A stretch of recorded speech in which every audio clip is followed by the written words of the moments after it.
英語聞き流しリスニング、英語テキストと MP3 音声ダウンロードはホームページからご利用いただけます。88thpp.com 88thpp.com Chapter 13. The INN of the Red Lobster. Cat and Fox and Marionette walked and walked and walked. At last, toward evening, dead tired, they came to the Inn of the Red Lobster. "Let us stop here a while," said the Fox, "to eat a bite and rest for a few hours. At midnight we'll start out again, for at dawn tomorrow we must be at the Field of Wonders." They went into the inn and all three sat down at the same table. However, not one of them was very hungry. The poor cat felt very weak, and he was able to eat only 35 mullets with tomato sauce and 4 portions of tripe with cheese. Moreover, as he was so in need of strength, he had to have 4 more helpings of butter and cheese. The fox, after a great deal of coaxing, tried his best to eat a little. The doctor had put him on a diet, and he had to be satisfied with a small hare dressed with a dozen young and tender spring chickens. After the hare, he ordered some partridges, a few pheasants, a couple of rabbits, and a dozen frogs and lizards. That was all. He felt ill, he said, and could not eat another bite. Pinocchio ate least of all. He asked for a bite of bread and a few nuts and then hardly touched them. The poor fellow, with his mind on the Field of Wonders, was suffering from a gold piece indigestion. Supper over, the fox said to the innkeeper, "Give us 2 good rooms, one for Mr. Pinocchio and the other for me and my friend. Before starting out, we'll take a little nap. Remember to call us at midnight sharp, for we must continue on our journey." "Yes, sir," answered the innkeeper, winking in a knowing way at the fox and the cat, as if to say, "I understand." As soon as Pinocchio was in bed, he fell fast asleep and began to dream. He dreamed he was in the middle of a field. The field was full of vines heavy with grapes. The grapes were no other than gold coins which tinkled merrily as they swayed in the wind. They seemed to say, "Let him who wants us take us." Just as Pinocchio stretched out his hand to take a handful of them, he was awakened by 3 loud knocks at the door. It was the innkeeper who had come to tell him that midnight had struck. "Are my friends ready?" the marionette asked him. "Indeed, yes. They went 2 hours ago." "Why in such a hurry?" "Unfortunately, the cat received a telegram which said that his firstborn was suffering from chilblains and was on the point of death. He could not even wait to say goodbye to you." "Did they pay for the supper?" "How could they do such a thing? Being people of great refinement, they did not want to offend you so deeply as not to allow you the honor of paying the bill." "Too bad. That offense would have been more than pleasing to me," said Pinocchio, scratching his head. "Where did my good friends say they would wait for me?" he added. "At the Field of Wonders, at sunrise tomorrow morning." Pinocchio paid a gold piece for the 3 suppers and started on his way toward the field that was to make him a rich man. He walked on, not knowing where he was going, for it was dark, so dark that not a thing was visible. Round about him not a leaf stirred. A few bats skimmed his nose now and again and scared him half to death. Once or twice he shouted, "Who goes there?" And the faraway hills echoed back to him, "Who goes there? Who goes there? Who goes?" As he walked, Pinocchio noticed a tiny insect glimmering on the trunk of a tree, a small being that glowed with a pale, soft light. "Who are you?" he asked. "I am the ghost of the talking cricket," answered the little being in a faint voice that sounded as if it came from a faraway world. "What do you want?" asked the marionette. "I want to give you a few words of good advice. Return home and give the 4 gold pieces you have left to your poor old father who is weeping because he has not seen you for many a day. Tomorrow my father will be a rich man, for these 4 gold pieces will become 2,000. Don't listen to those who promise you wealth overnight, my boy. As a rule they are either fools or swindlers. Listen to me and go home." "But I want to go on. The hour is late. I want to go on. The night is very dark. I want to go on. The road is dangerous. I want to go on." Remember that boys who insist on having their own way, sooner or later come to grief. The same nonsense. Goodbye, cricket. Good night, Pinocchio, and may heaven preserve you from the assassins. There was silence for a minute and the light of the talking cricket disappeared suddenly, just as if someone had snuffed it out. Once again the road was plunged in darkness. Chapter 14. Pinocchio, not having listened to the good advice of the talking cricket, falls into the hands of the assassins. "Dear, oh, dear. When I come to think of it," said the marionette to himself, as he once more set out on his journey, "we boys are really very unlucky. Everybody scolds us, everybody gives us advice, everybody warns us. If we were to allow it, everyone would try to be father and mother to us, everyone, even the talking cricket. Take me, for example. Just because I would not listen to that bothersome cricket, who knows how many misfortunes may be awaiting me. Assassins indeed. At least I have never believed in them nor ever will. To speak sensibly, I think assassins have been invented by fathers and mothers to frighten children who want to run away at night. And then, even if I were to meet them on the road, what matter? I'll just run up to them, and say, "Well, signori, what do you want? Remember that you can't fool with me. Run along and mind your business." At such a speech, I can almost see those poor fellows running like the wind. But in case they don't run away, I can always run myself. Pinocchio was not given time to argue any longer, for he thought he heard a slight rustle among the leaves behind him. He turned to look, and behold, there in the darkness stood two big black shadows, wrapped from head to foot in black sacks. The two figures leapt toward him as softly as if they were ghosts. "Here they come," Pinocchio said to himself, and, not knowing where to hide the gold pieces, he stuck all four of them under his tongue.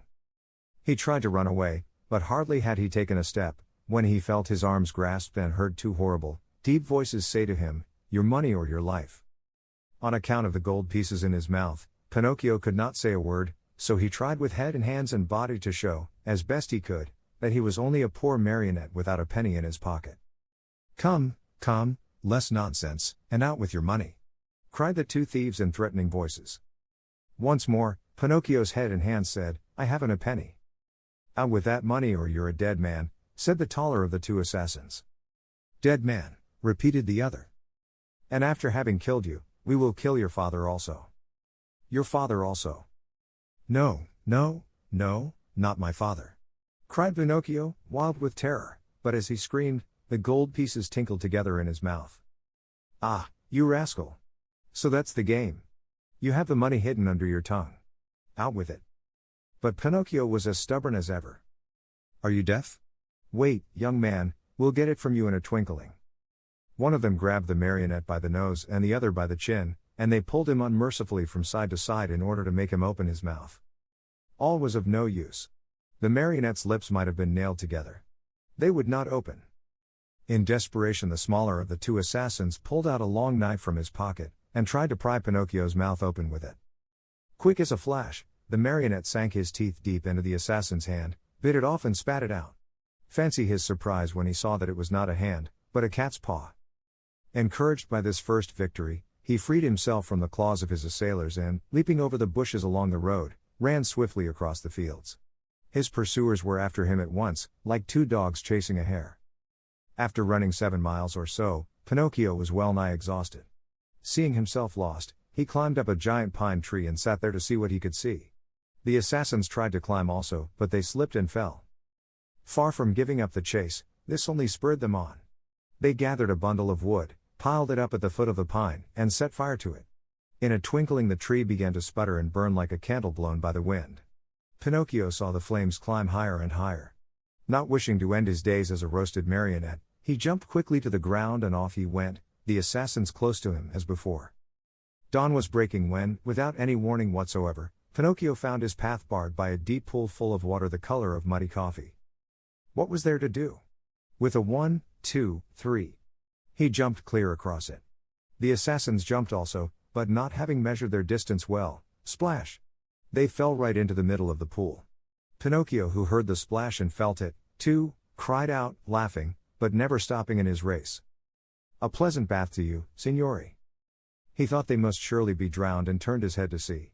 But there were the two somber figures still following him, though their black sacks were drenched and dripping with water. Chapter 15. The assassins chase Pinocchio, catch him, and hang him to the branch of a giant oak tree. As he ran, the marionette felt more and more certain that he would have to give himself up into the hands of his pursuers. Suddenly he saw a little cottage gleaming white as the snow among the trees of the forest. "If I have enough breath left with which to reach that little house, I may be saved," he said to himself. Not waiting another moment, he darted swiftly through the woods, the assassins still after him. After a hard race of almost an hour, tired and out of breath, Pinocchio finally reached the door of the cottage and knocked. No one answered. He knocked again, harder than before, for behind him he heard the steps and the labored breathing of his persecutors. The same silence followed. As knocking was of no use, Pinocchio, in despair, began to kick and bang against the door, as if he wanted to break it. At the noise, a window opened and a lovely maiden looked out. She had azure hair and a face white as wax. Her eyes were closed and her hands crossed on her breast. With a voice so weak that it hardly could be heard, she whispered, "No one lives in this house. Everyone is dead. Won't you, at least, open the door for me?" cried Pinocchio in a beseeching voice. "I also am dead." "Dead? What are you doing at the window, then?" "I am waiting for the coffin to take me away." After these words, the little girl disappeared and the window closed without a sound. "Oh, lovely maiden with azure hair," cried Pinocchio, "open, I beg of you. Take pity on a poor boy who is being chased by two asses." He did not finish, for two powerful hands grasped him by the neck and the same two horrible voices growled threateningly, "Now we have you." The marionette, seeing death dancing before him, trembled so hard that the joints of his legs rattled and the coins tinkled under his tongue. "Well," the assassins asked, "will you open your mouth now or not?" "Ah. You do not answer? Very well, this time you shall open it." Taking out two long, sharp knives, they struck two heavy blows on the marionette's back. Happily for him, Pinocchio was made of very hard wood and the knives broke into 1,000 pieces. The assassins looked at each other in dismay, holding the handles of the knives in their hands. "I understand," said one of them to the other, "there is nothing left to do now but to hang him." "To hang him," repeated the other. They tied Pinocchio's hands behind his shoulders and slipped the noose around his neck. Throwing the rope over the high limb of a giant oak tree, they pulled till the poor marionette hung far up in space. Satisfied with their work, they sat on the grass waiting for Pinocchio to give his last gasp. But after 3 hours the marionette's eyes were still open, his mouth still shut, and his legs kicked harder than ever. Tired of waiting, the assassins called to him mockingly, "Goodbye till tomorrow. When we return in the morning, we hope you'll be polite enough to let us find you dead and gone and with your mouth wide open." With these words they went. A few minutes went by and then a wild wind started to blow. As it shrieked and moaned, the poor little sufferer was blown to and fro like the hammer of a bell. The rocking made him seasick and the noose, becoming tighter and tighter, choked him.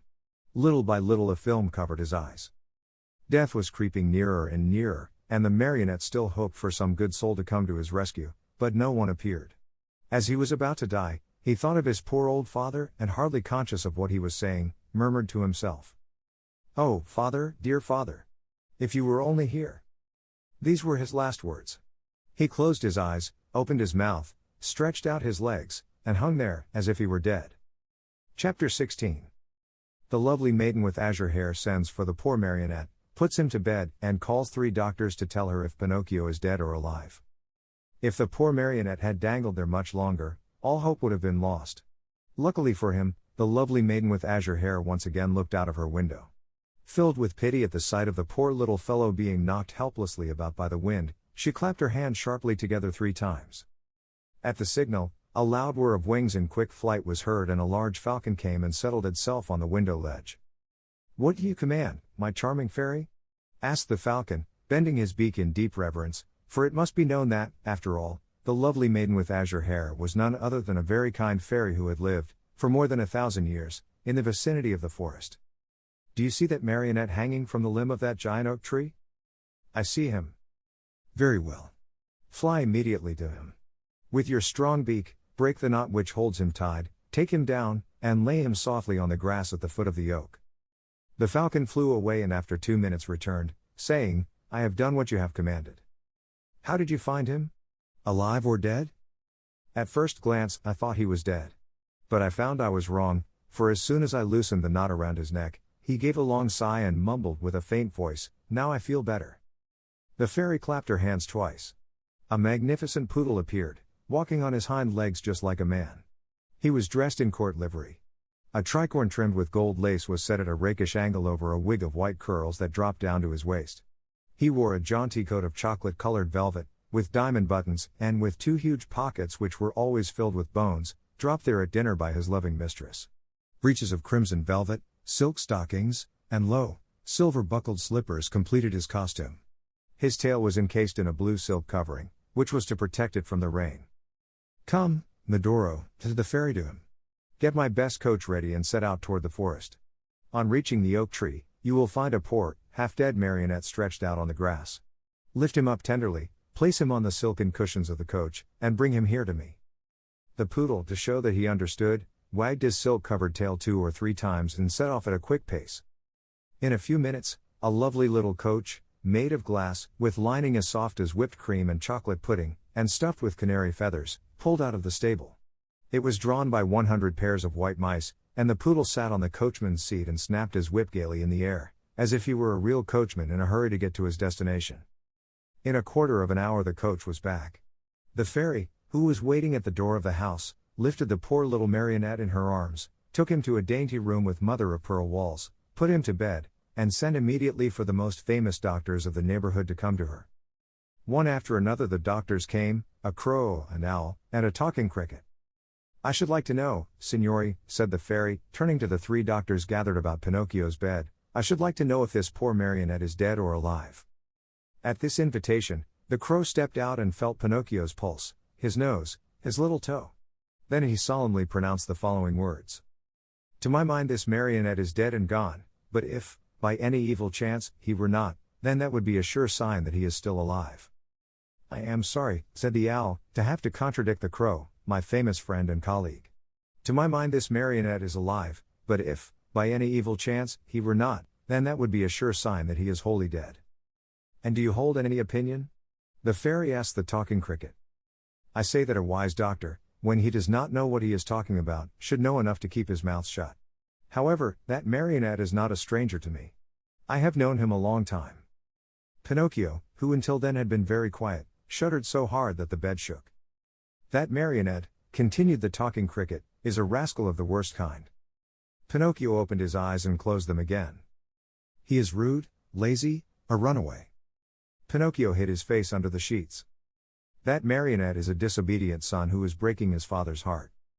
Long shuddering sobs were heard, cries, and deep sighs. Think how surprised everyone was when, on raising the sheets, they discovered Pinocchio half melted in tears. "When the dead weep, they are beginning to recover," said the crow solemnly. "I am sorry to contradict my famous friend and colleague," said the owl, "but as far as I'm concerned, I think that when the dead weep, it means they do not want to die." Chapter 17. Pinocchio eats sugar, but refuses to take medicine. When the undertakers come for him, he drinks the medicine and feels better. Afterwards he tells a lie and, in punishment, his nose grows longer and longer. As soon as the 3 doctors had left the room, the fairy went to Pinocchio's bed and, touching him on the forehead, noticed that he was burning with fever. She took a glass of water, put a white powder into it, and, handing it to the marionette, said lovingly to him, "Drink this, and in a few days you'll be up and well." Pinocchio looked at the glass, made a wry face, and asked in a whining voice, "Is it sweet or bitter?" "It is bitter, but it is good for you." "If it is bitter, I don't want it." "Drink it." "I don't like anything bitter." "Drink it and I'll give you a lump of sugar to take the bitter taste from your mouth." "Where's the sugar?" "Here it is," said the fairy, taking a lump from a golden sugar bowl. "I want the sugar first, then I'll drink the bitter water." "Do you promise?" "Yes." The fairy gave him the sugar and Pinocchio, after chewing and swallowing it in a twinkling, said, smacking his lips, "If only sugar were medicine. I should take it every day. Now keep your promise and drink these few drops of water. They'll be good for you." Pinocchio took the glass in both hands and stuck his nose into it. He lifted it to his mouth and once more stuck his nose into it. "It is too bitter, much too bitter. I can't drink it." "How do you know, when you haven't even tasted it?" "I can imagine it. I smell it. I want another lump of sugar, then I'll drink it." The fairy, with all the patience of a good mother, gave him more sugar and again handed him the glass. "I can't drink it like that," the marionette said, making more wry faces. "Why?" "Because that feather pillow on my feet bothers me." The fairy took away the pillow. "It's no use. I can't drink it even now." "What's the matter now?" "I don't like the way the door looks. It's half open." The fairy closed the door. "I won't drink it," cried Pinocchio, bursting out crying. "I won't drink this awful water. I won't. I won't. No, no, no, no. My boy, you'll be sorry." "I don't care." "You are very sick." "I don't care."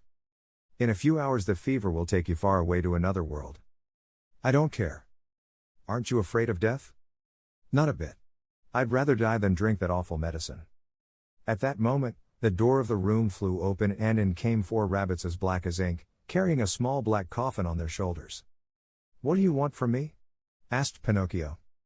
"We have come for you," said the largest rabbit. "For me? But I'm not dead yet." "No, not dead yet, but you will be in a few moments since you have refused to take the medicine which would have made you well." "Oh, fairy, my fairy," the marionette cried out, "give me that glass. Quick, please. I don't want to die." "No, no, not yet, not yet." And holding the glass with his 2 hands, he swallowed the medicine at one gulp. "Well," said the 4 rabbits, "this time we have made the trip for nothing." And turning on their heels, they marched solemnly out of the room, carrying their little black coffin and muttering and grumbling between their teeth. In a twinkling, Pinocchio felt fine. With one leap he was out of bed and into his clothes. The fairy, seeing him run and jump around the room gay as a bird on wing, said to him, "My medicine was good for you, after all, wasn't it?" "Good indeed. It has given me new life." "Why, then, did I have to beg you so hard to make you drink it? I'm a boy, you see, and all boys hate medicine more than they do sickness. What a shame. Boys ought to know, after all, that medicine, taken in time, can save them from much pain and even from death. Next time I won't have to be begged so hard. I'll remember those black rabbits with the black coffin on their shoulders and I'll take the glass and poof. Down it will go. Come here now and tell me how it came about that you found yourself in the hands of the assassins." "It happened that Fire Eater gave me 5 gold pieces to give to my father, but on the way, I met a fox and a cat, who asked me, 'Do you want the 5 pieces to become 2,000? And I said, 'Yes.' And they said, 'Come with us to the Field of Wonders.' And I said, 'Let's go.' Then they said, 'Let us stop at the Inn of the Red Lobster for dinner and after midnight we'll set out again.' We ate and went to sleep. When I awoke they were gone and I started out in the darkness all alone. On the road I met 2 assassins dressed in black coal sacks, who said to me, 'Your money or your life.' And I said, 'I haven't any money,' for, you see, I had put the money under my tongue. One of them tried to put his hand in my mouth and I bit it off and spat it out, but it wasn't a hand, it was a cat's paw. And they ran after me and I ran and ran, till at last they caught me and tied my neck with a rope and hanged me to a tree, saying, 'Tomorrow we'll come back for you and you'll be dead and your mouth will be open, and then we'll take the gold pieces that you have hidden under your tongue.'" "Where are the gold pieces now?" the fairy asked. "I lost them," answered Pinocchio, but he told a lie, for he had them in his pocket. As he spoke, his nose, long though it was, became at least 2 inches longer. "And where did you lose them?" "In the wood nearby." At this second lie, his nose grew a few more inches. "If you lost them in the nearby wood," said the fairy, "we'll look for them and find them, for everything that is lost there is always found." "Ah, now I remember," replied the marionette, becoming more and more confused. "I did not lose the gold pieces, but I swallowed them when I drank the medicine." At this third lie, his nose became longer than ever, so long that he could not even turn around. If he turned to the right, he knocked it against the bed or into the window panes. If he turned to the left, he struck the walls or the door. If he raised it a bit, he almost put the fairy's eyes out. The fairy sat looking at him and laughing. "Why do you laugh?" the marionette asked her, worried now at the sight of his growing nose. "I am laughing at your lies." "How do you know I am lying?" "Lies, my boy, are known in a moment. There are 2 kinds of lies, lies with short legs and lies with long noses. Yours, just now, happen to have long noses." Pinocchio, not knowing where to hide his shame, tried to escape from the room, but his nose had become so long that he could not get it out of the door. Chapter 18. Pinocchio finds the fox and the cat again, and goes with them to sow the gold pieces in the Field of Wonders. Crying as if his heart would break, the marionette mourned for hours over the length of his nose. No matter how he tried, it would not go through the door. The fairy showed no pity toward him, as she was trying to teach him a good lesson, so that he would stop telling lies, the worst habit any boy may acquire. But when she saw him, pale with fright and with his eyes half out of his head from terror, she began to feel sorry for him and clapped her hands together. 1,000 woodpeckers flew in through the window and settled themselves on Pinocchio's nose. They pecked and pecked so hard at that enormous nose that in a few moments, it was the same size as before. "How good you are, my fairy," said Pinocchio, drying his eyes, "and how much I love you." "I love you, too," answered the fairy, "and if you wish to stay with me, you may be my little brother and I'll be your good little sister." "I should like to stay, but what about my poor father?" "I have thought of everything. Your father has been sent for and before night he will be here." "Really?" cried Pinocchio joyfully. Then, my good fairy, if you are willing, I should like to go to meet him. I cannot wait to kiss that dear old man, who has suffered so much for my sake. Surely, go ahead, but be careful not to lose your way. Take the wood path and you'll surely meet him. Pinocchio set out, and as soon as he found himself in the wood, he ran like a hare. When he reached the giant oak tree he stopped, for he thought he heard a rustle in the brush. He was right. There stood the fox and the cat, the two traveling companions with whom he had eaten at the Inn of the Red Lobster. "Here comes our dear Pinocchio," cried the fox, hugging and kissing him. "How did you happen here?" "How did you happen here?" repeated the cat. "It is a long story," said the marionette. "Let me tell it to you. The other night, when you left me alone at the inn, I met the assassins on the road." "The assassins? Oh, my poor friend. And what did they want?" "They wanted my gold pieces." "Rascals," said the fox. "The worst sort of rascals," added the cat. "But I began to run," continued the marionette, "and they after me, until they overtook me and hanged me to the limb of that oak." Pinocchio pointed to the giant oak nearby. "Could anything be worse?" said the fox. "What an awful world to live in. Where shall we find a safe place for gentlemen like ourselves?" As the fox talked thus, Pinocchio noticed that the cat carried his right paw in a sling. "What happened to your paw?" he asked.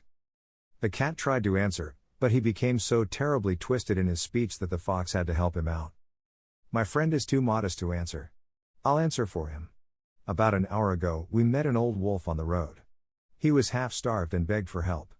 Having nothing to give him, what do you think my friend did out of the kindness of his heart? With his teeth, he bit off the paw of his front foot and threw it at that poor beast, so that he might have something to eat." As he spoke, the fox wiped off a tear. Pinocchio, almost in tears himself, whispered in the cat's ear, "If all the cats were like you, how lucky the mice would be." "And what are you doing here?" the fox asked the marionette. "I am waiting for my father, who will be here at any moment now." "And your gold pieces?" "I still have them in my pocket, except one which I spent at the Inn of the Red Lobster. To think that those 4 gold pieces might become 2,000 tomorrow. Why don't you listen to me? Why don't you sow them in the field of wonders? Today it is impossible. I'll go with you some other time."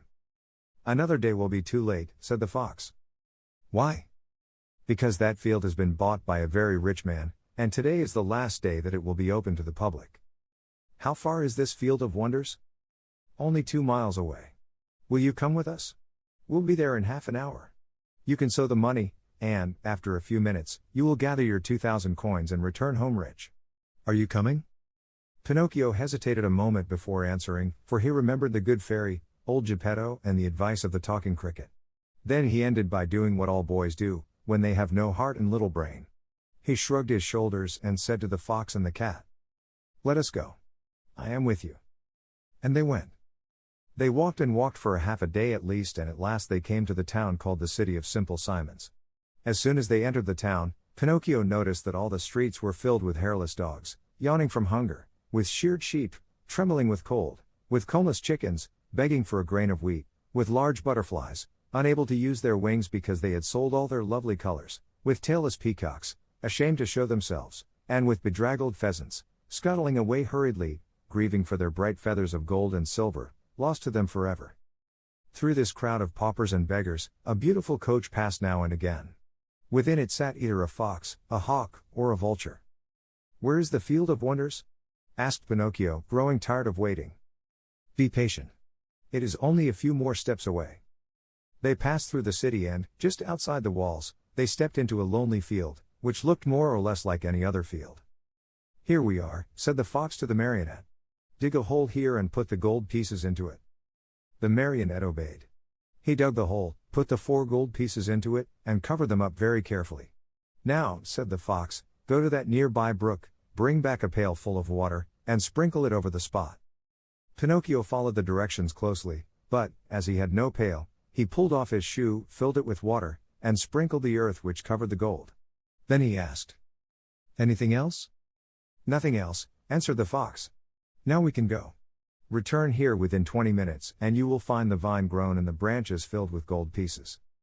Pinocchio, beside himself with joy, thanked the fox and the cat many times and promised them each a beautiful gift. "We don't want any of your gifts," answered the 2 rogues. "It is enough for us that we have helped you to become rich with little or no trouble." For this we are as happy as kings." They said goodbye to Pinocchio and, wishing him good luck, went on their way. Chapter 19.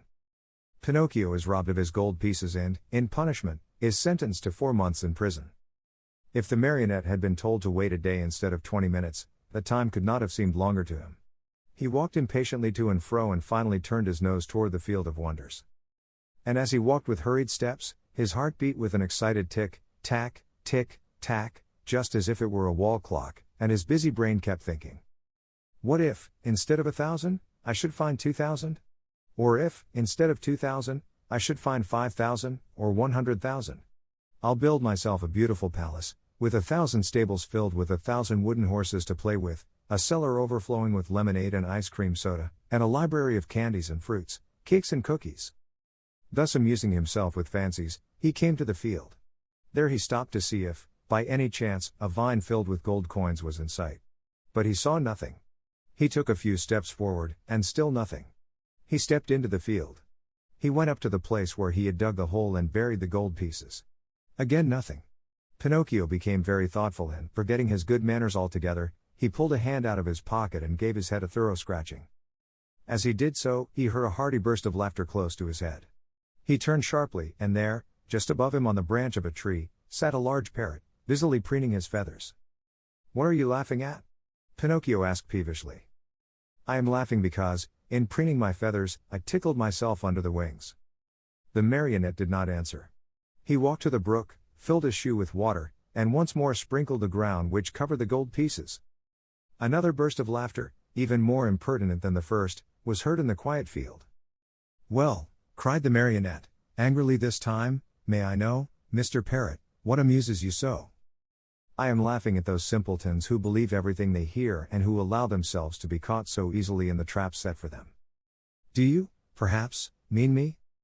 "I certainly do mean you, poor Pinocchio, you who are such a little silly as to believe that gold can be sown in a field just like beans or squash. I, too, believe that once, and today I am very sorry for it. Today, but too late, I have reached the conclusion that, in order to come by money honestly, one must work and know how to earn it with hand or brain." "I don't know what you're talking about," said the marionette, who was beginning to tremble with fear. "Too bad.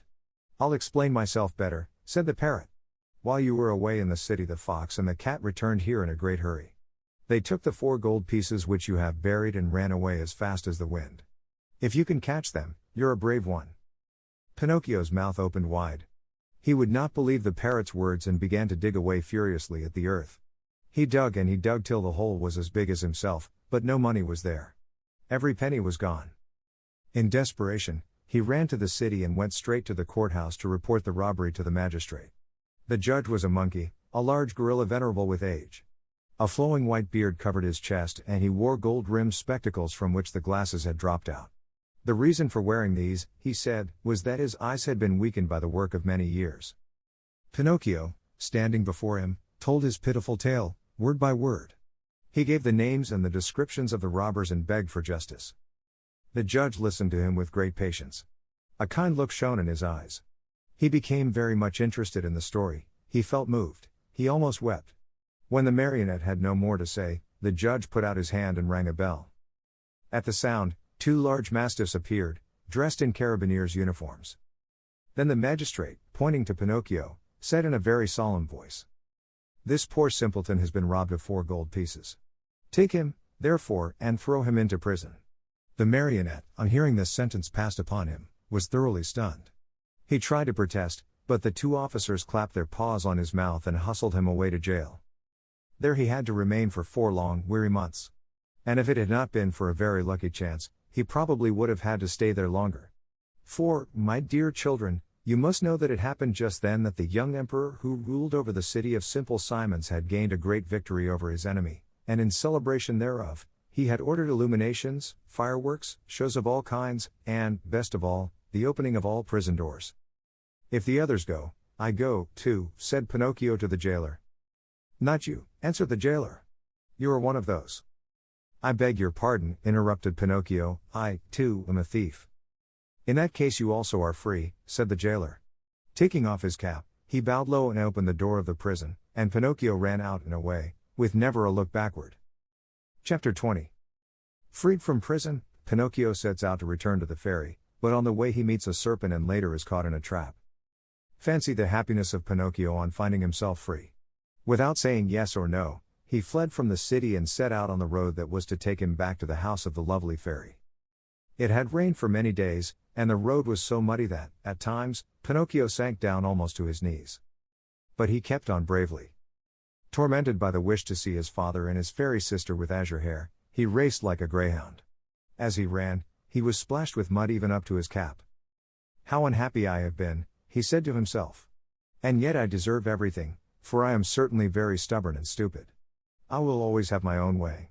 I won't listen to those who love me and who have more brains than I, but from now on, I'll be different and I'll try to become a most obedient boy.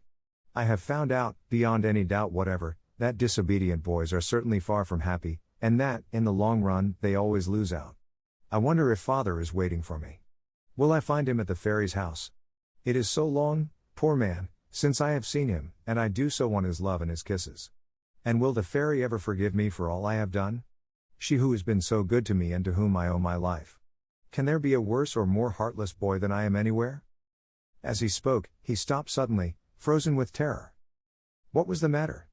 An immense serpent lay stretched across the road, a serpent with a bright green skin, fiery eyes which glowed and burned, and a pointed tail that smoked like a chimney. How frightened was poor Pinocchio! He ran back wildly for half a mile, and at last settled himself atop a heap of stones to wait for the serpent to go on his way and leave the road clear for him. He waited an hour, 2 hours, 3 hours, but the serpent was always there, and even from afar one could see the flash of his red eyes and the column of smoke which rose from his long, pointed tail.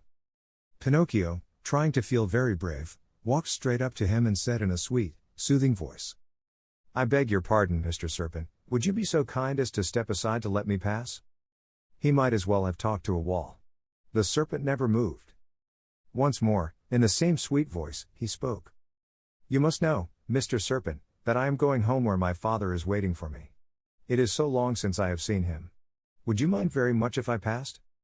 He waited for some sign of an answer to his questions, but the answer did not come. On the contrary, the green serpent, who had seemed until then wide awake and full of life, became suddenly very quiet and still. His eyes closed and his tail stopped smoking. "Is he dead, I wonder?" said Pinocchio, rubbing his hands together happily. Without a moment's hesitation, he started to step over him, but he had just raised one leg when the serpent shot up like a spring and the marionette fell head over heels backward. He fell so awkwardly that his head stuck in the mud, and there he stood with his legs straight up in the air. At the sight of the marionette kicking and squirming like a young whirlwind, the serpent laughed so heartily and so long that at last he burst an artery and died on the spot. Pinocchio freed himself from his awkward position and once more began to run in order to reach the fairy's house before dark.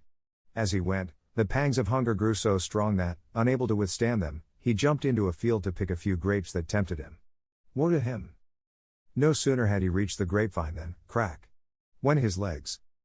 The poor marionette was caught in a trap set there by a farmer for some weasels which came every night to steal his chickens. Chapter 21. Pinocchio is caught by a farmer, who uses him as a watchdog for his chicken coop. Pinocchio, as you may well imagine, began to scream and weep and beg, but all was of no use, for no houses were to be seen and not a soul passed by on the road. Night came on. A little because of the sharp pain in his legs, a little because of fright at finding himself alone in the darkness of the field, the marionette was about to faint, when he saw a tiny glowworm flickering by. He called to her and said, "Dear little glowworm, will you set me free?" "Poor little fellow," replied the glowworm, stopping to look at him with pity. "How came you to be caught in this trap?" "I stepped into this lonely field to take a few grapes and—" "Are the grapes yours?" "No." "Who has taught you to take things that do not belong to you?" "I was hungry." "Hunger, my boy, is no reason for taking something which belongs to another." It's true," cried Pinocchio in tears. "I won't do it again." Just then, the conversation was interrupted by approaching footsteps. It was the owner of the field, who was coming on tiptoes to see if, by chance, he had caught the weasels which had been eating his chickens. Great was his surprise when, on holding up his lantern, he saw that, instead of a weasel, he had caught a boy. "Ah, you little thief!" said the farmer in an angry voice. "So you are the one who steals my chickens?" "Not I. No," cried Pinocchio, sobbing bitterly. "I came here only to take a very few grapes." He who steals grapes may very easily steal chickens also. Take my word for it, I'll give you a lesson that you'll remember for a long while. He opened the trap, grabbed the marionette by the collar, and carried him to the house as if he were a puppy. When he reached the yard in front of the house, he flung him to the ground, put a foot on his neck, and said to him roughly, "It is late now and it's time for bed. Tomorrow we'll settle matters. In the meantime, since my watchdog died today, you may take his place and guard my henhouse." No sooner said than done. He slipped a dog collar around Pinocchio's neck and tightened it so that it would not come off. A long iron chain was tied to the collar. The other end of the chain was nailed to the wall. "If tonight it should happen to rain," said the farmer, "you can sleep in that little doghouse nearby, where you will find plenty of straw for a soft bed.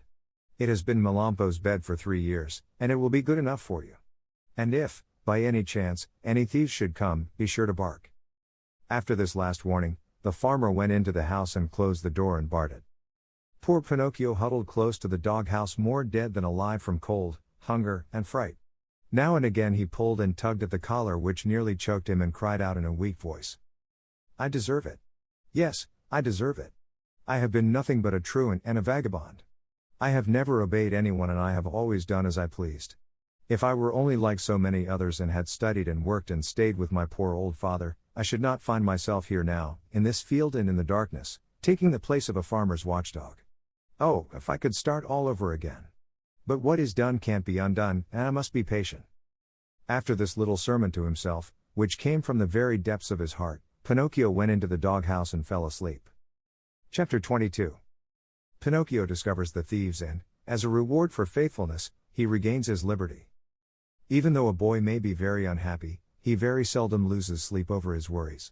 The marionette, being no exception to this rule, slept on peacefully for a few hours till well along toward midnight, when he was awakened by strange whisperings and stealthy sounds coming from the yard. He stuck his nose out of the doghouse and saw 4 slender, hairy animals. They were weasels, small animals very fond of both eggs and chickens. One of them left her companions and, going to the door of the doghouse, said in a sweet voice, "Good evening, Melampo."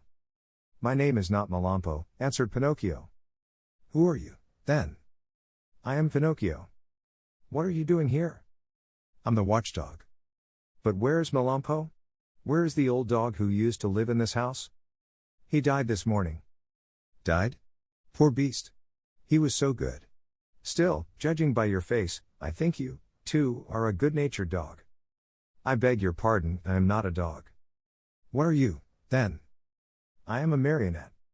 "Are you taking the place of the watchdog?" "I'm sorry to say that I am. I'm being punished." "Well, I shall make the same terms with you that we had with the dead Melampo. I am sure you will be glad to hear them." "And what are the terms?" "This is our plan: we'll come once in a while, as in the past, to pay a visit to this henhouse, and we'll take away 8 chickens. Of these, 7 are for us, and 1 for you, provided, of course, that you will make believe you are sleeping and will not bark for the farmer." "Did Melampo really do that?"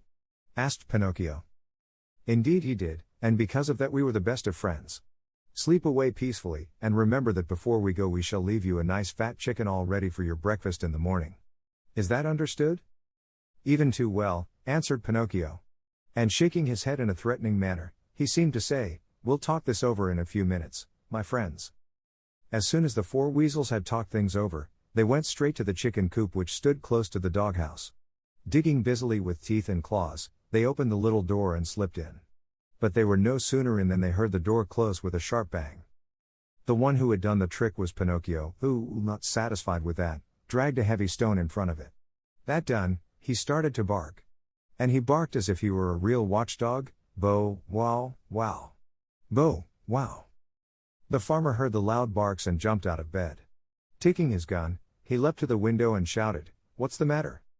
"The thieves are here," answered Pinocchio. "Where are they?" "In the chicken coop."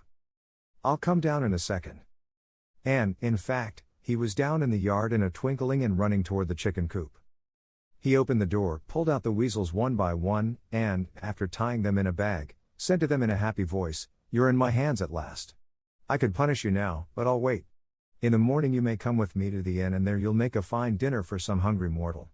It is really too great an honor for you, one you do not deserve, but, as you see, I am really a very kind and generous man, and I am going to do this for you." Then he went up to Pinocchio and began to pet and caress him. How did you ever find them out so quickly? And to think that Melampo, my faithful Melampo, never saw them in all these years. The marionette could have told, then and there, all he knew about the shameful contract between the dog and the weasels, but thinking of the dead dog, he said to himself, Melampo is dead. What is the use of accusing him? The dead are gone and they cannot defend themselves. The best thing to do is to leave them in peace. Were you awake or asleep when they came? Continued the farmer. I was asleep, answered Pinocchio, but they awakened me with their whisperings. One of them even came to the door of the doghouse and said to me, if you promise not to bark, we will make you a present of one of the chickens for your breakfast. Did you hear that? They had the audacity to make such a proposition as that to me. For you must know that, though I am a very wicked marionette full of faults, still I never have been, nor ever shall be, bribed. Fine boy! Cried the farmer, slapping him on the shoulder in a friendly way. You ought to be proud of yourself. And to show you what I think of you, you are free from this instant. And he slipped the dog collar from his neck.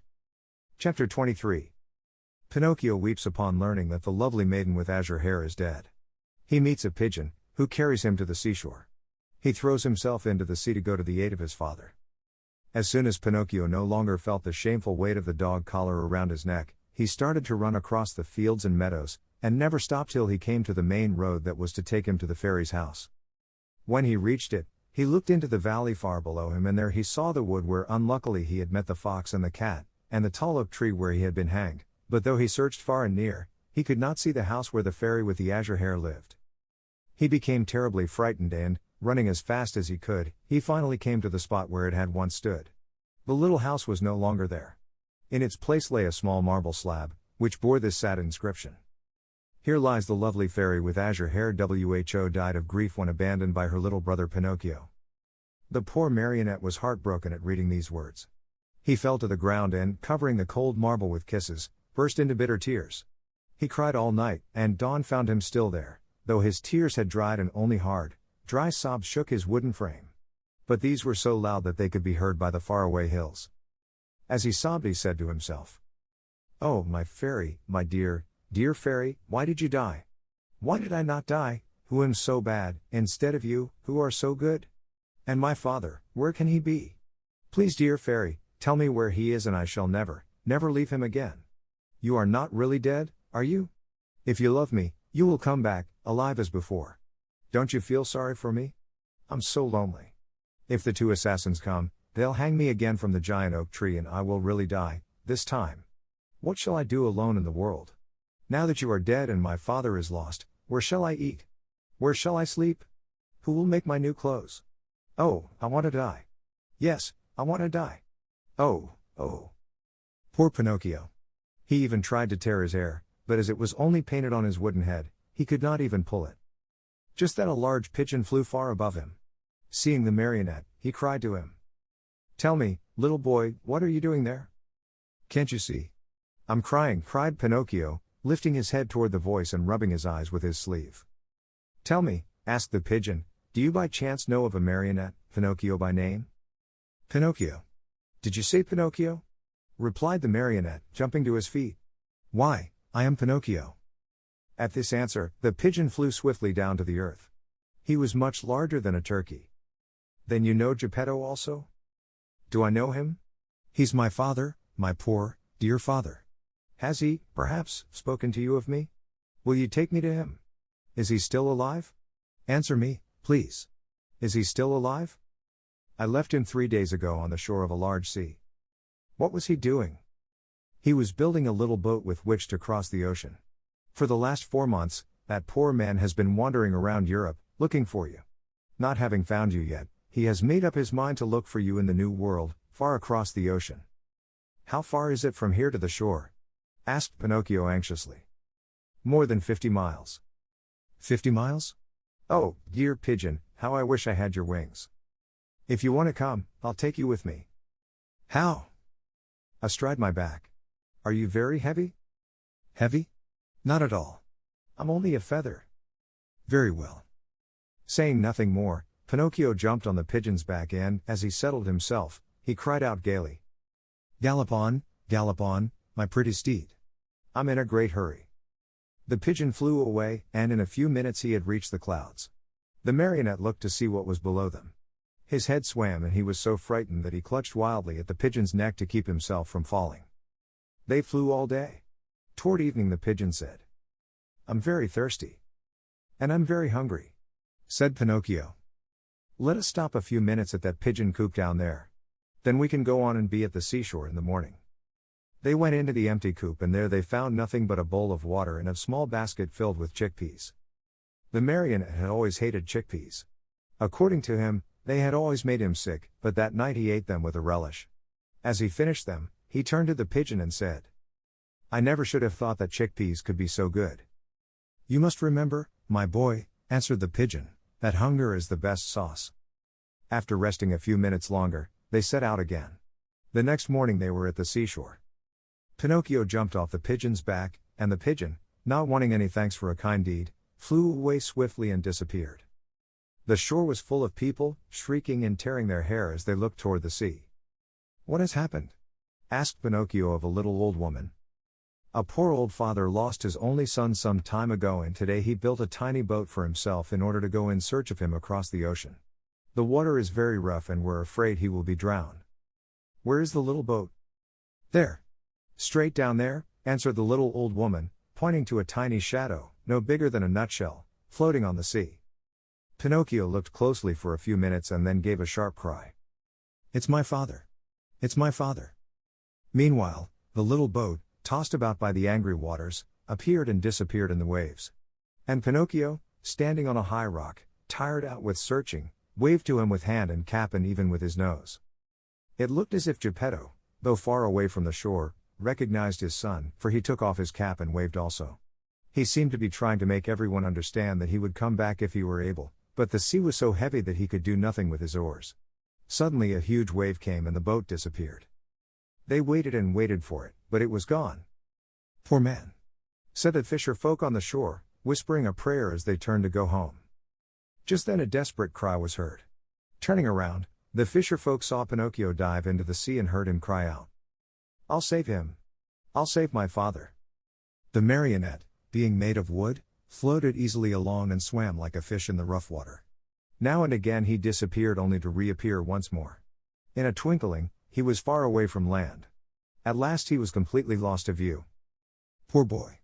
cried the fisher folk on the shore, and again they mumbled a few prayers as they returned home. Chapter 24. Pinocchio reaches the island of the busy bees and finds the fairy once more.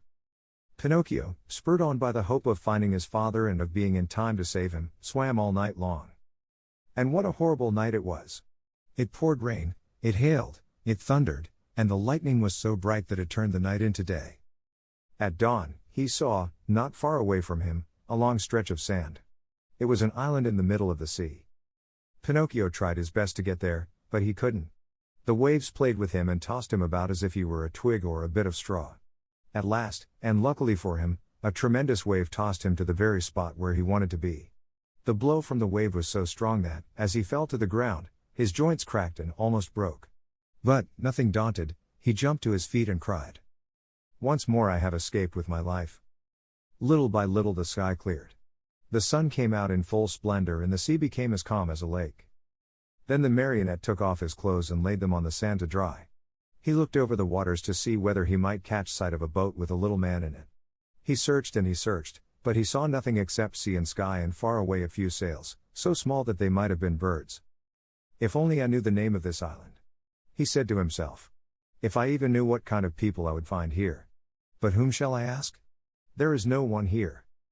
The idea of finding himself in so lonesome a spot made him so sad that he was about to cry, but just then he saw a big fish swimming nearby, with his head far out of the water.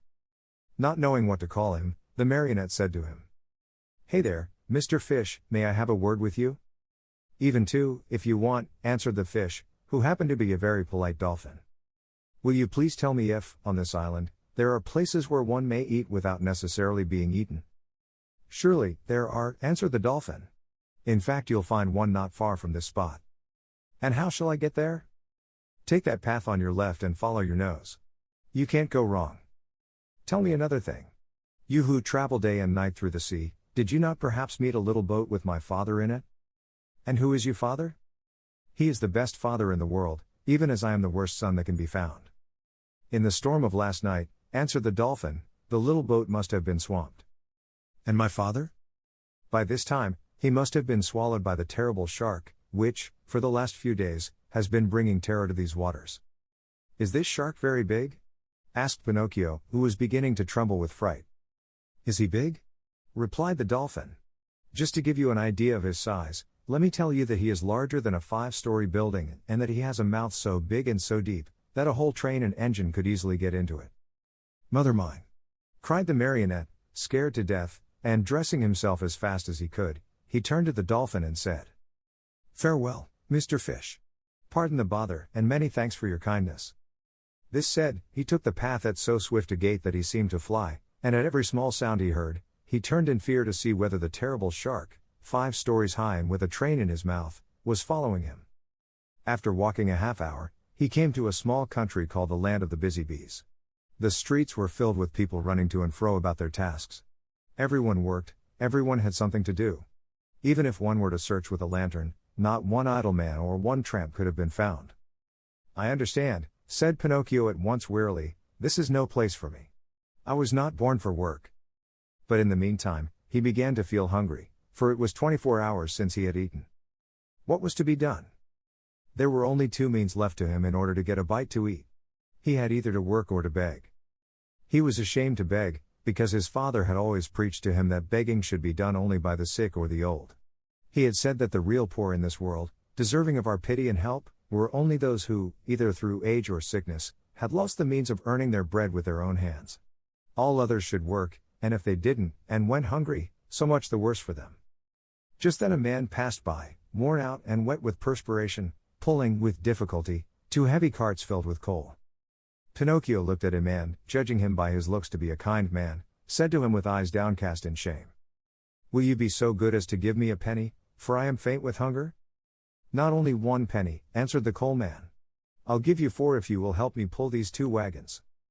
I am surprised, answered the marionette, very much offended.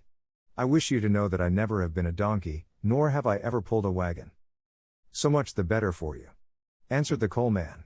Then, my boy, if you are really faint with hunger, eat 2 slices of your pride, and I hope they don't give you indigestion. A few minutes after, a bricklayer passed by, carrying a pail full of plaster on his shoulder. Good man, will you be kind enough to give a penny to a poor boy who is yawning from hunger? Gladly, answered the bricklayer. Come with me and carry some plaster, and instead of 1 penny, I'll give you 5. But the plaster is heavy, answered Pinocchio, and the work too hard for me.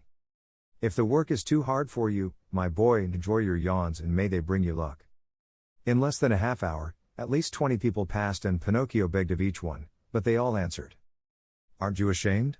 Instead of being a beggar in the streets, why don't you look for work and earn your own bread? Finally a little woman went by carrying 2 water jugs. Good woman, will you allow me to have a drink from one of your jugs? Asked Pinocchio, who was burning up with thirst. With pleasure, my boy, she answered, setting the 2 jugs on the ground before him. When Pinocchio had had his fill, he grumbled, as he wiped his mouth. My thirst is gone. If I could only as easily get rid of my hunger. On hearing these words, the good little woman immediately said, If you help me to carry these jugs home, I'll give you a slice of bread. Pinocchio looked at the jug and said neither yes nor no. And with the bread, I'll give you a nice dish of cauliflower with white sauce on it. Pinocchio gave the jug another look and said neither yes nor no. And after the cauliflower, some cake and jam. At this last bribery, Pinocchio could no longer resist and said firmly, Very well. I'll take the jug home for you. The jug was very heavy, and the marionette, not being strong enough to carry it with his hands, had to put it on his head. When they arrived home, the little woman made Pinocchio sit down at a small table and placed before him the bread, the cauliflower, and the cake. Pinocchio did not eat, he devoured. His stomach seemed a bottomless pit. His hunger finally appeased, he raised his head to thank his kind benefactress. But he had not looked at her long when he gave a cry of surprise and sat there with his eyes wide open, his fork in the air, and his mouth filled with bread and cauliflower. Why all this surprise? Asked the good woman, laughing. Because, answered Pinocchio, stammering and stuttering, because, you look like, you remind me of, yes, yes, the same voice, the same eyes, the same hair, yes, yes, yes, You also have the same azure hair she had. Oh, my little fairy, my little fairy. Tell me that it is you. Don't make me cry any longer. If you only knew. I have cried so much, I have suffered so. And Pinocchio threw himself on the floor and clasped the knees of the mysterious little woman. Chapter 25. Pinocchio promises the fairy to be good and to study, as he is growing tired of being a marionette, and wishes to become a real boy. If Pinocchio cried much longer, the little woman thought he would melt away, so she finally admitted that she was the little fairy with azure hair. You rascal of a marionette. How did you know it was I? She asked, laughing. My love for you told me who you were. Do you remember? You left me when I was a little girl and now you find me a grown woman. I am so old, I could almost be your mother. I am very glad of that, for then I can call you mother instead of sister. For a long time I have wanted a mother, just like other boys. But how did you grow so quickly? That's a secret. Tell it to me. I also want to grow a little. Look at me. I have never grown higher than a penny's worth of cheese. But you can't grow, answered the fairy. Why not? Because marionettes never grow. They are born marionettes, they live marionettes, and they die marionettes. Oh, I'm tired of always being a marionette, cried Pinocchio disgustedly. It's about time for me to grow into a man as everyone else does. And you will if you deserve it. Really? What can I do to deserve it? It's a very simple matter. Try to act like a well-behaved child. Don't you think I do? Far from it. Good boys are obedient, and you, on the contrary. And I never obey. Good boys love study and work, but you. And I, on the contrary, am a lazy fellow and a tramp all year round. Good boys always tell the truth. And I always tell lies. Good boys go gladly to school. And I get sick if I go to school. From now on I'll be different. Do you promise? I promise. I want to become a good boy and be a comfort to my father. Where is my poor father now? I do not know.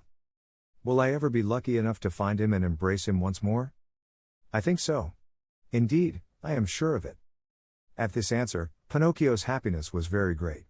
He grasped the fairy's hands and kissed them so hard that it looked as if he had lost his head. Then lifting his face, he looked at her lovingly and asked, Tell me, little mother, it isn't true that you are dead, is it? It doesn't seem so, answered the fairy, smiling. If you only knew how I suffered and how I wept when I read here lies. I know it, and for that I have forgiven you. The depth of your sorrow made me see that you have a kind heart. There is always hope for boys with hearts such as yours, though they may often be very mischievous. This is the reason why I have come so far to look for you. From now on, I'll be your own little mother. Oh! How lovely! Cried Pinocchio, jumping with joy. You will obey me always and do as I wish. Gladly, very gladly, more than gladly. Beginning tomorrow, said the fairy, you'll go to school every day. Pinocchio's face fell a little. Then you will choose the trade you like best. Pinocchio became more serious. What are you mumbling to yourself? Asked the fairy. I was just saying, whined the marionette in a whisper, that it seems too late for me to go to school now. No, indeed. Remember, it is never too late to learn. But I don't want either trade or profession. Why? Because work wearies me.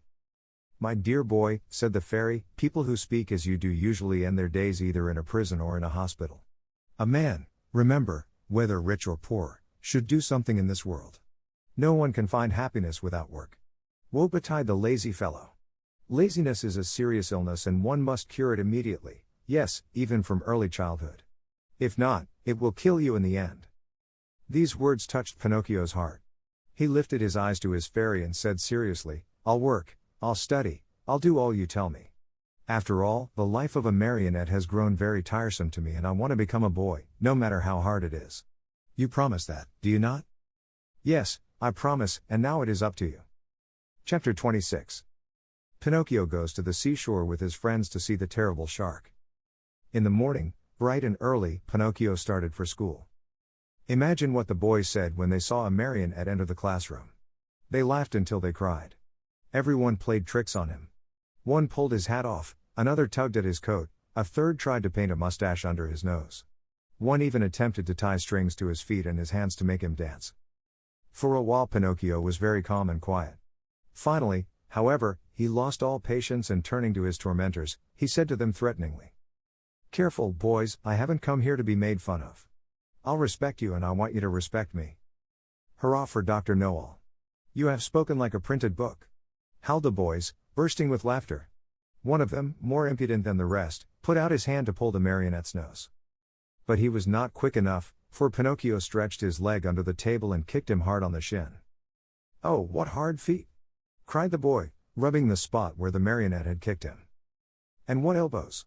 They are even harder than the feet," shouted another one, who, because of some other trick, had received a blow in the stomach. With that kick and that blow, Pinocchio gained everybody's favor. Everyone admired him, danced attendance upon him, petted and caressed him. As the days passed into weeks, even the teacher praised him, for he saw him attentive, hard-working, and wide awake, always the first to come in the morning, and the last to leave when school was over. Pinocchio's only fault was that he had too many friends. Among these were many well-known rascals, who cared not a jot for study or for success. The teacher warned him each day, and even the good fairy repeated to him many times. "Take care, Pinocchio. Those bad companions will sooner or later make you lose your love for study. Someday they will lead you astray." "There's no such danger," answered the marionette, shrugging his shoulders and pointing to his forehead as if to say, "I'm too wise." So it happened that one day, as he was walking to school, he met some boys who ran up to him and said, "Have you heard the news?" "No. A shark as big as a mountain has been seen near the shore." "Really? I wonder if it could be the same one I heard of when my father was drowned?" "We are going to see it. Are you coming?" "No, not I. I must go to school." "What do you care about school? You can go there tomorrow. With a lesson more or less, we are always the same donkeys." "And what will the teacher say?" "Let him talk. He is paid to grumble all day long." "And my mother?" "Mothers don't know anything," answered those scamps. "Do you know what I'll do?" said Pinocchio. "For certain reasons of mine, I, too, want to see that shark, but I'll go after school. I can see him then as well as now." "Poor simpleton!" cried one of the boys. "Do you think that a fish of that size will stand there waiting for you? He turns and off he goes, and no one will ever be the wiser." "How long does it take from here to the shore?" asked the marionette. "1 hour there and back." "Very well, then. Let's see who gets there first," cried Pinocchio. At the signal, the little troop, with books under their arms, dashed across the fields. Pinocchio led the way, running as if on wings, the others following as fast as they could. Now and again, he looked back and, seeing his followers hot and tired, and with tongues hanging out, he laughed out heartily. Unhappy boy! If he had only known then the dreadful things that were to happen to him on account of his disobedience. Chapter 27. The great battle between Pinocchio and his playmates. One is wounded. Pinocchio is arrested. Going like the wind, Pinocchio took but a very short time to reach the shore. He glanced all about him, but there was no sign of a shark. The sea was as smooth as glass. "Hey there, boys! Where's that shark?" he asked, turning to his playmates. "He may have gone for his breakfast," said one of them, laughing. "Or, perhaps, he went to bed for a little nap," said another, laughing also. From the answers and the laughter which followed them, Pinocchio understood that the boys had played a trick on him.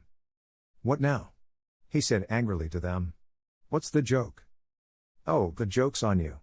cried his tormentors, laughing more heartily than ever, and dancing gaily around the marionette. "And that is?" "That we have made you stay out of school to come with us. Aren't you ashamed of being such a goody-goody, and of studying so hard? You never have a bit of enjoyment. And what is it to you, if I do study? What does the teacher think of us, you mean? Why? Don't you see? If you study and we don't, we pay for it. After all, it's only fair to look out for ourselves. What do you want me to do? Hate school and books and teachers, as we all do. They are your worst enemies, you know, and they like to make you as unhappy as they can. And if I go on studying, what will you do to me? You'll pay for it." "Really, you amuse me," answered the marionette, nodding his head. "Hey, Pinocchio," cried the tallest of them all, "that will do. We are tired of hearing you bragging about yourself, you little turkey cock. You may not be afraid of us, but remember we are not afraid of you, either. You are alone, you know, and we are 7.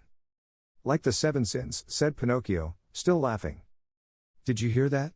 He has insulted us all. He has called us sins. Pinocchio, apologize for that, or look out." "Cuck, ooh," said the marionette, mocking them with his thumb to his nose. You'll be sorry. Cuck, ooh. We'll whip you soundly. Cuck, ooh. You'll go home with a broken nose. Cuck, ooh. Very well, then. Take that, and keep it for your supper, called out the boldest of his tormentors.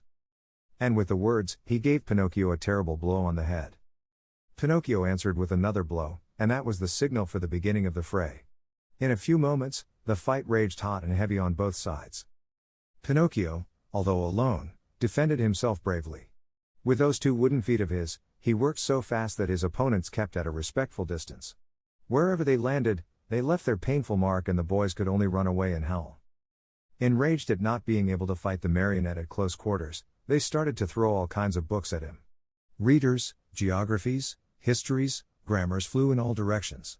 But Pinocchio was keen of eye and swift of movement, and the books only passed over his head, landed in the sea, and disappeared. The fish, thinking they might be good to eat, came to the top of the water in great numbers. Some took a nibble, some took a bite, but no sooner had they tasted a page or two, than they spat them out with a wry face, as if to say, "What a horrid taste! Our own food is so much better." Meanwhile, the battle waxed more and more furious. At the noise, a large crab crawled slowly out of the water and, with a voice that sounded like a trombone suffering from a cold, he cried out, "Stop fighting, you rascals! These battles between boys rarely end well. Trouble is sure to come to you." Poor crab! He might as well have spoken to the wind. Instead of listening to his good advice, Pinocchio turned to him and said as roughly as he knew how, "Keep quiet, ugly gab. It would be better for you to chew a few cough drops to get rid of that cold you have. Go to bed and sleep. You will feel better in the morning." In the meantime, the boys, having used all their books, looked around for new ammunition. Seeing Pinocchio's bundle lying idle nearby, they somehow managed to get hold of it. One of the books was a very large volume, an arithmetic text, heavily bound in leather. It was Pinocchio's pride. Among all his books, he liked that one the best. Thinking it would make a fine missile, one of the boys took hold of it and threw it with all his strength at Pinocchio's head. But instead of hitting the marionette, the book struck one of the other boys, who, as pale as a ghost, cried out faintly, "Oh, other help! I'm dying!" and fell senseless to the ground. At the sight of that pale little corpse, the boys were so frightened that they turned tail and ran. In a few moments, all had disappeared. All except Pinocchio. Although scared to death by the horror of what had been done, he ran to the sea and soaked his handkerchief in the cool water and with it bathed the head of his poor little schoolmate. Sobbing bitterly, he called to him, saying, "Eugene! My poor Eugene! Open your eyes and look at me. Why don't you answer? I was not the one who hit you, you know. Believe me, I didn't do it. Open your eyes, Eugene? If you keep them shut, I'll die, too. Oh, dear me, how shall I ever go home now? How shall I ever look at my little mother again? What will happen to me? Where shall I go? Where shall I hide? Oh, how much better it would have been, 1,000 times better, if only I had gone to school. Why did I listen to those boys? They always were a bad influence. And to think that the teacher had told me, and my mother, too. Beware of bad company. That's what she said. But I'm stubborn and proud. I listen, but always I do as I wish. And then I pay. I've never had a moment's peace since I've been born. Oh, dear. What will become of me? What will become of me?" Pinocchio went on crying and moaning and beating his head. Again and again he called to his little friend, when suddenly he heard heavy steps approaching. He looked up and saw 2 tall carabineers near him. "What are you doing stretched out on the ground?" they asked Pinocchio. "I'm helping this schoolfellow of mine." "Has he fainted?" "I should say so," said one of the carabineers, bending to look at Eugene. "This boy has been wounded on the temple." "Who has hurt him?" "Not I," stammered the marionette, who had hardly a breath left in his whole body. "If it wasn't you, who was it, then?"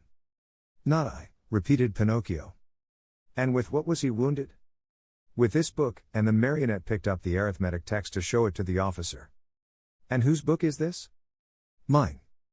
"Enough. Not another word. Get up as quickly as you can, come along with us." "But I." "Come with us." "But I am innocent." "Come with us." Before starting out, the officers called out to several fishermen passing by in a boat and said to them, "Take care of this little fellow who has been hurt. Take him home and bind his wounds. Tomorrow we'll come after him." They then took hold of Pinocchio and, putting him between them, said to him in a rough voice, "March! And go quickly, or it will be the worse for you." They did not have to repeat their words. The marionette walked swiftly along the road to the village. But the poor fellow hardly knew what he was about. He thought he had a nightmare. He felt ill. His eyes saw everything double, his legs trembled, his tongue was dry, and, try as he might, he could not utter a single word. Yet, in spite of this numbness of feeling, he suffered keenly at the thought of passing under the windows of his good little fairy's house. What would she say on seeing him between two carabineers? They had just reached the village, when a sudden gust of wind blew off Pinocchio's cap and made it go sailing far down the street. "Would you allow me," the marionette asked the carabineers, "to run after my cap?" "Very well, go, but hurry." The marionette went, picked up his cap, but instead of putting it on his head, he stuck it between his teeth and then raced toward the sea. He went like a bullet out of a gun. The carabineers, judging that it would be very difficult to catch him, sent a large mastiff after him, one that had won first prize in all the dog races. Pinocchio ran fast and the dog ran faster. At so much noise, the people hung out of the windows or gathered in the street, anxious to see the end of the contest. But they were disappointed, for the dog and Pinocchio raised so much dust on the road that, after a few moments, it was impossible to see them. 英語聞き流しリスニング、英語テキストと MP3 音声ダウンロードは、ホームページからご利用いただけます。88thpp.com、88thpp.com